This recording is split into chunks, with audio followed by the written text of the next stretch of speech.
les Charlotte Hornets, une équipe très attrayante et qui a tapé dans l'œil de Jérémy il y a bien longtemps maintenant. Qui d'ailleurs ne subit pas la guigne de Jérémy, et ça c'est quand même assez, il faut le dire, hein, on connaît les résultats de Chicago et autres. Donc les Hornets, une des darlings, puisque c'est le nouveau terme à la mode, une des darlings de la saison passée, une surprise on ne peut plus agréable, même j'ai envie de dire depuis les 2 dernières saisons. En réalité, on se souvient que le tandem Graham-Rodier était intéressant sous Borrego, le coaching qui vraiment met en avant cet aspect intéressant, en tout cas attrayant dans le jeu. Une highlights machine, si on veut, depuis l'arrivée de LaMelo Ball, avec des transitions à tout va. Globalement, que ce soit Rosier, mais aussi Hayward, avec 2 assurances un petit peu vétérans, en tout cas d'expérience, associés avec des Miles Bridges, un PJ Washington, des jeunes comme ça intéressants, et surtout un LaMelo Ball, figure de proue de cette franchise jeune et dynamique. Qu'est-ce que tu peux nous dire sur LaMelo Ball, Jérémy? Tu as fait un article extrêmement intéressant sur le joueur pendant cette saison, qui détaillait vraiment bien à quel point son profil était intéressant, mais aussi tout ce qu'il pouvait améliorer, ce qui lui restait encore à aller chercher. Est-ce que tu peux nous en parler un petit peu? Ouais, très bien. Alors, Lamelo Ball, moi, c'est vrai qu'il m'a tapé dans l'œil directement. J'avais pas vu Lamelo Ball jouer avant son arrivée en NBA. Je savais qu'il était annoncé un peu comme son frère, comme un passeur génial, avec une vision de jeu incroyable. Et je crois que ça a été limite mieux que ce qu'on attendait. Parce que c'est spectaculaire, parce que c'est beau à voir, parce qu'il y a des passes qui partent d'un bout à l'autre du terrain et qu'il y a que lui qui l'a vu et qu'il l'a vu 2 secondes avant tout le monde. Donc c'est vrai que c'est absolument brillant, à voir jouer. Mais en plus, ce qui était, en fait, un peu embêtant avec la Melo Ball, c'est qu'on te disait que, le shoot, c'était compliqué, que sa mécanique, ça allait pas, que c'était pas précis. On nous disait également que sa défense, il y en avait pas et que ça avait été même un problème, dans son parcours pré-NBA parce que ça le sortait des fois des rotations ou alors que c'était juste désastreux sur le rendu du match. Et en fait, il a pris tout le monde à contre-pied parce que c'est un bon shooter. En tout cas, ses pourcentages sont bons sur sa première saison, même si c'est pas toujours très scalable. Et puis défensivement, en fait, non seulement, il se donne, mais en plus, il a le matériel pour, c'est-à-dire qu'il a des longs bras, il a une bonne vision de jeu, il a de bons réflexes et ça se ressent. Et en fait, non seulement c'est pas, un mauvais défenseur, mais en plus c'est même un défenseur positif pour son équipe. C'est-à-dire que l'équipe est meilleure en défense quand il est sur le terrain, parce que d'avoir un meneur d'1,96 m ou un peu plus, c'est plutôt pratique. Et du coup, on a l'impression que, heu, c'est un joueur qui peut devenir All-Star. Déjà parce qu'il en a la popularité, mais aussi parce qu'il en a tout simplement le niveau et que d'ici quelques saisons, ça pourrait très bien être un leader, tout à fait, bon pour cette équipe de des Hornets. Ouais, c'était vraiment la bonne pioche du côté des Hornets. Et comme tu le disais, beaucoup de points négatifs ou de points qu'on pouvait craindre qui se révélaient au moins corrects et neutres, au mieux, des positifs. À certains endroits, c'est toujours le jackpot pour une franchise de parier sur un rookie et de voir que finalement les faiblesses qu'elle pouvait attendre de sa part ne sont pas si dommageables, voire même peuvent être améliorées. C'est clairement la bonne pioche du côté des Hornets, c'est clairement le visage le nouveau visage de cette franchise. Qui en plus d'avoir vraiment créé la surprise, est plutôt bien géré. Moi, j'en prends pour preuve, pardon, euh, les arrivées et les enjeux qu'il y avait à cette intersaison pour cette franchise des Hornets. Alors c'est Théo qui a écrit la preview de ces Hornets et je vous invite à aller la lire parce qu'elle est très agréable à lire et je vais vous mettre ça dans le chat. Hop, voilà, c'est fait. Euh, Il y avait deux enjeux par rapport à cette intersaison pour les Hornets. C'est déjà une faiblesse à l'intérieur. C'est vrai qu'il y a une faiblesse à l'intérieur chronique chez ces frelons. Alors, les départs du coup de Zeller et Biyombo. Zeller qui était souvent blessé. Biyombo qui ne fait pas le cut non plus. Et l'arrivée de Mason Plumlee et par la draft de Kane Jones. Alors, Jérémy, tu peux peut-être parler rapidement de Mason Plumlee. C'est quelqu'un qu'on connaît bien, nous, pour l'avoir, j'allais dire subir, mais je sais que tu l'aimes bien, donc l'avoir expérimenté, en tout cas à Denver, vite fait, tu peux nous dire pourquoi Ouais. ça peut être intéressant pour les Hornets. Alors, je pense que le principal avantage pour les Hornets, c'est que c'est une équipe qui a, malgré le talent offensif et la vision de jeu de la Melo Ball, qui a besoin en fait de petits plus en attaque. Et à l'heure actuelle, Mason Plumlee, si c'est pas un joueur qui, lui, par contre, va t'aider en défense, là où ils sont bons, c'est un joueur qui a une bonne vision de jeu et qui a un bon timing de passe. Et je pense que ça peut être un excellent relais sur du dribble and off avec la Melo Ball, avec Terry Rozier, avec Gordon Hayward. Et ça peut permettre, alors sur des séquences pas trop longues, parce qu'effectivement, il va te coûter cher pour plein d'autres raisons, ça peut te permettre d'augmenter ton plafond offensif. Et je pense que c'est ce que cherchaient d'une part les Hornets en allant le récupérer. Et puis aussi, il fallait compenser un départ, celui de Cody Zeller, qui est là depuis quand même assez longtemps, qui date depuis 2013, je crois, et qui, mine de rien, était un joueur aussi qui pouvait contribuer offensivement. Donc, je pense qu'ils ont réussi à compenser la perte et en même temps à récupérer un joueur qui, voilà, par séquence, allait t'aider. Tout à fait. Et dans cette continuité de vouloir potentiellement s'améliorer à l'intérieur, il y a la draft de Kay Jones. Kay Jones dont tu vas peut-être pouvoir nous parler, Vincent. Oui, alors effectivement, à l'intérieur, Sacramento a utilisé son pick numéro 19 pour sélectionner Kai Jones. Donc, je vais parler sous le contrôle de Camille qui a fait irruption dans le chat.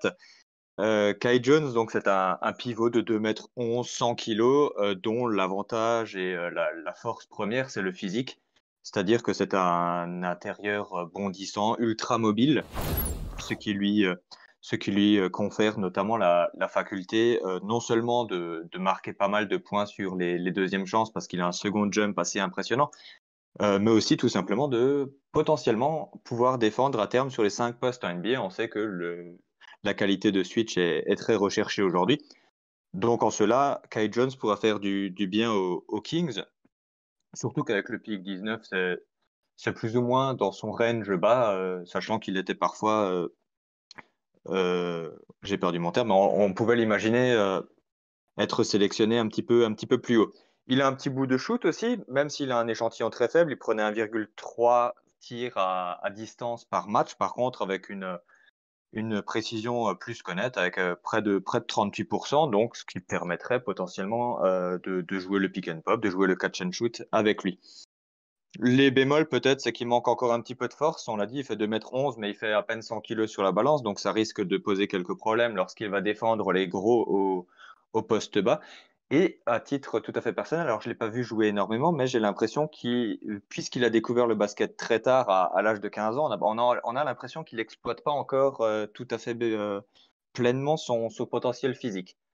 Donc, c'est encore un diamant brut qui sera amené à être poli. Et puis, certainement, de toute façon, pour ce qui concerne les problématiques de force, on sait que l'arrivée en NBA va souvent de pair avec la prise de poids et la prise de muscle. À l'intérieur, ils ont aussi drafté Jay Titor, donc je ne sais pas si tu veux qu'on en parle vite fait. Oui, oui, vas-y, tu peux. Tu es lancé, donc je ne t'arrête pas. Et ce qui tombe bien, c'est que c'est un profil qui ressemble un petit peu à celui de Kai Jones.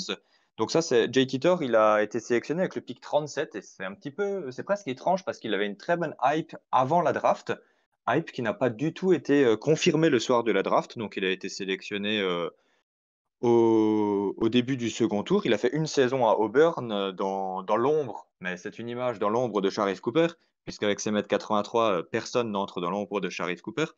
Et surtout pas Jay Titor qui fait 2 m 10 pour 90 kilos. Donc on remarque la même critique qu'on pourrait faire, c'est-à-dire qu'il manque de force, à l'instar de Kai Jones. Mais par contre, à l'instar de Kai Jones aussi, Il est projeté pour pouvoir défendre sur les 5 postes et c'est également un intérieur très bondissant, très mobile, avec la faculté potentiellement d'exporter son tir à distance en NBA. Donc, on le voit, les deux intérieurs qui ont été sélectionnés à la draft se ressemblent un petit peu. Et pour les deux, on l'a dit, et tu l'as dit d'ailleurs, N5, même si le secteur intérieur de Charlotte paraît un petit peu faible, notamment pour Jay Titor, on peut se demander entre Bridges, entre PJ Washington, entre Plumlee, entre Kai Jones, Jalen McDaniels, pourquoi pas, on peut se demander quel pourrait être son véritable rôle, du moins lors de cette saison rookie.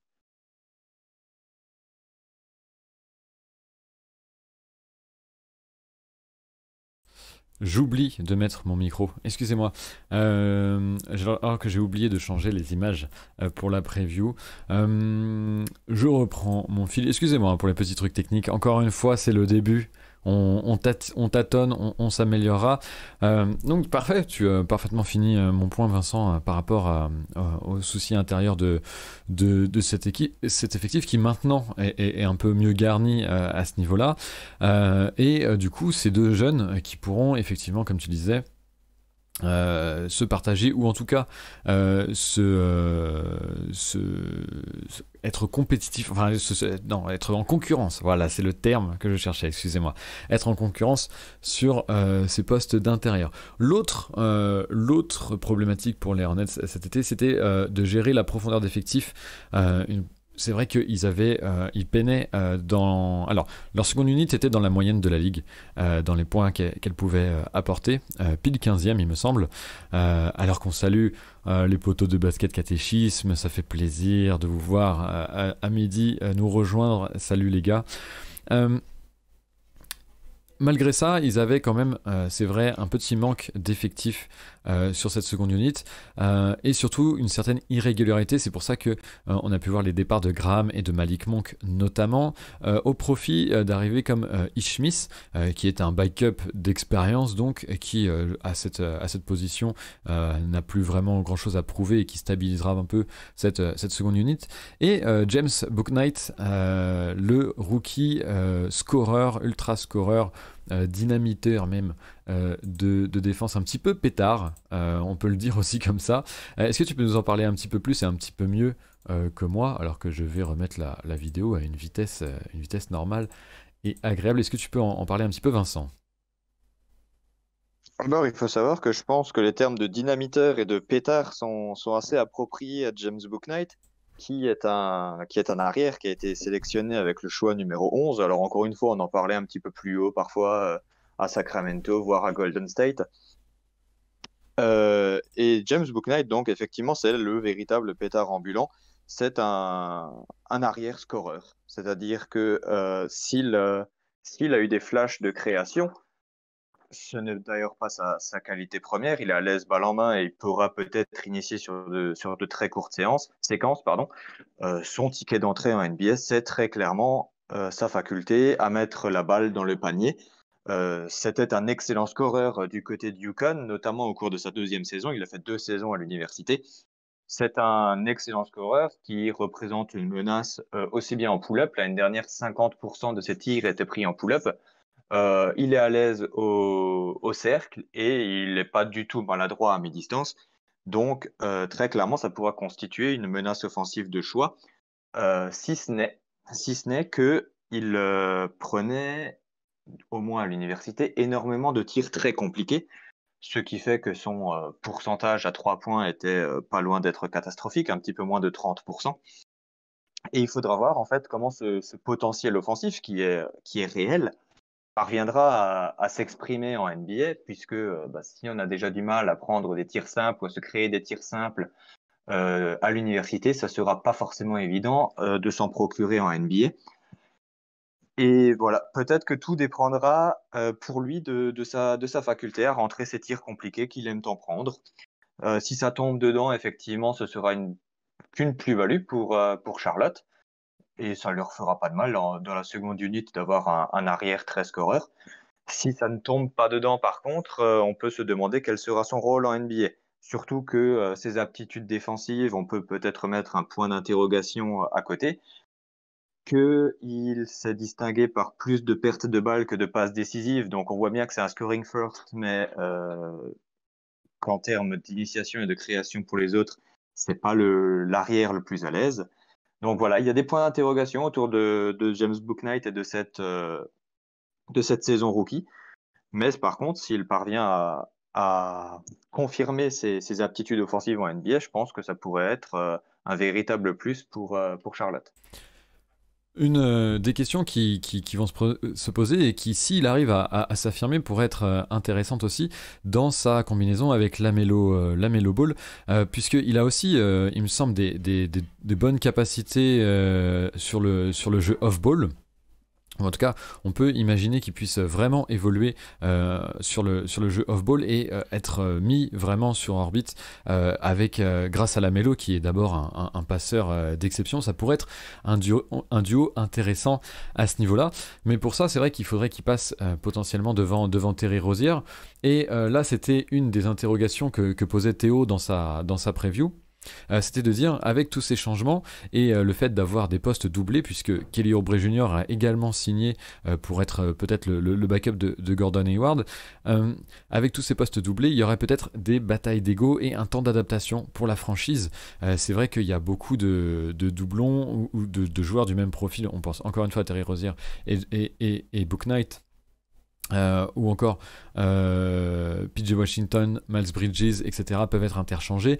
Il va falloir que Borrego puisse gérer ces égos-là, puisse gérer les envies de minutes de tout le monde. Ce sera en tout cas peut-être une interrogation, et c'est une interrogation en tout cas que Théo soulevait dans sa preview.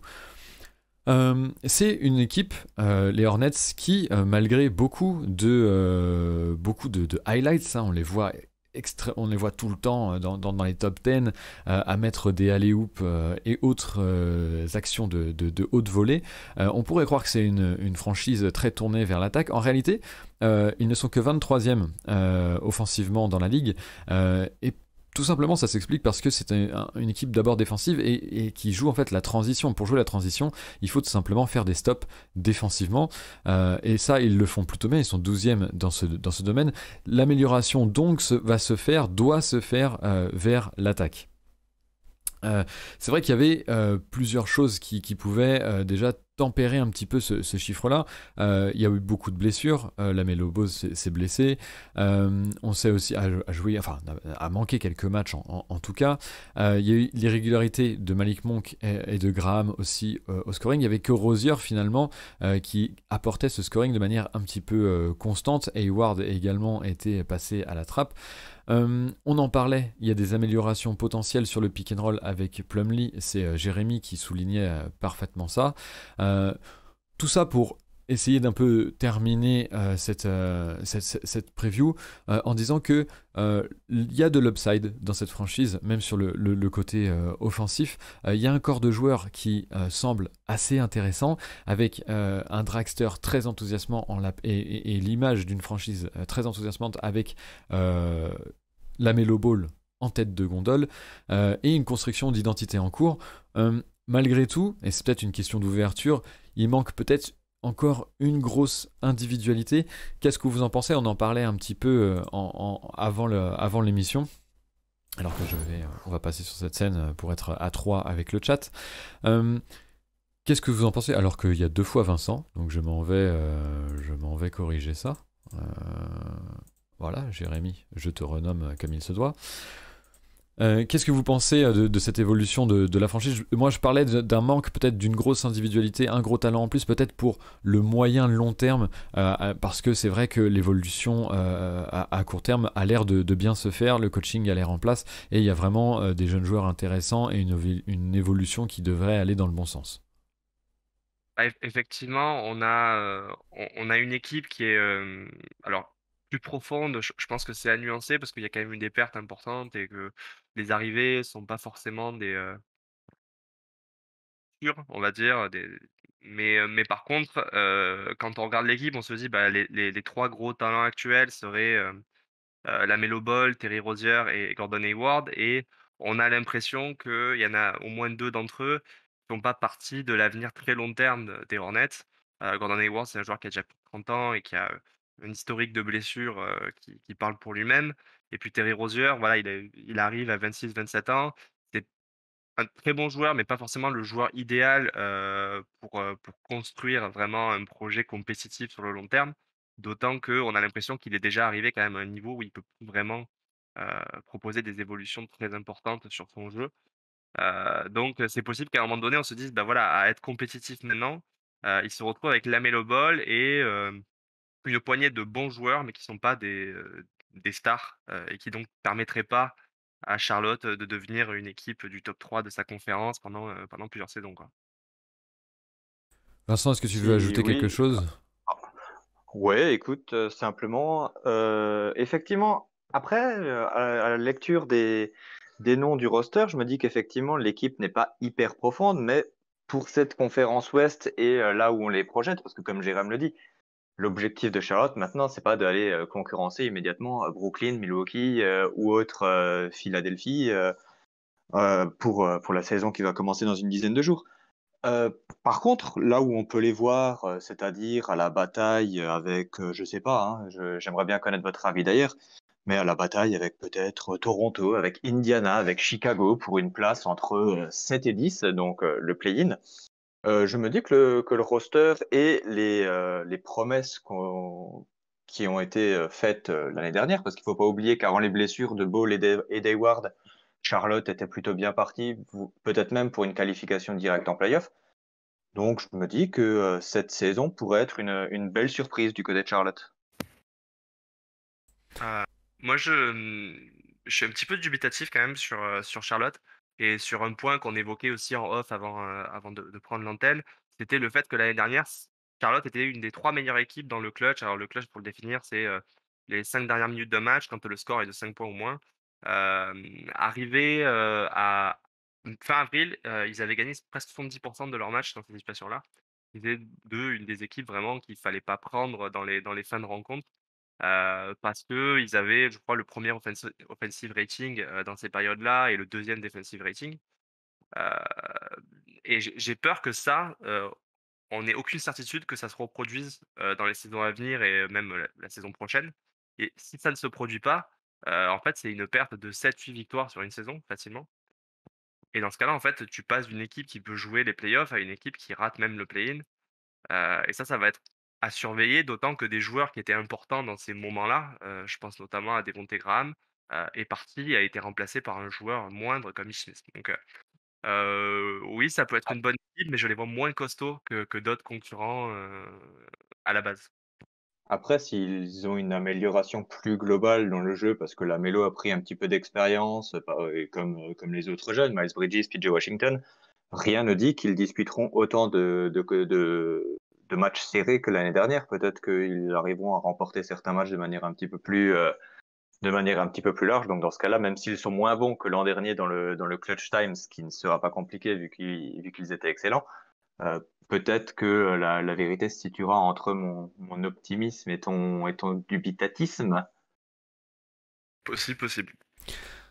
C'était très intéressant, je pense qu'on va terminer là-dessus, ce sont des questions un petit peu ouvertes, et puis on arrive pile bien en termes de timing pour attaquer notre troisième preview. On a vu aussi dans le chat, alors il faut que je gère la disparition du chat, parce que il y a un timer en fait que je ne retrouverai pas là pour le corriger.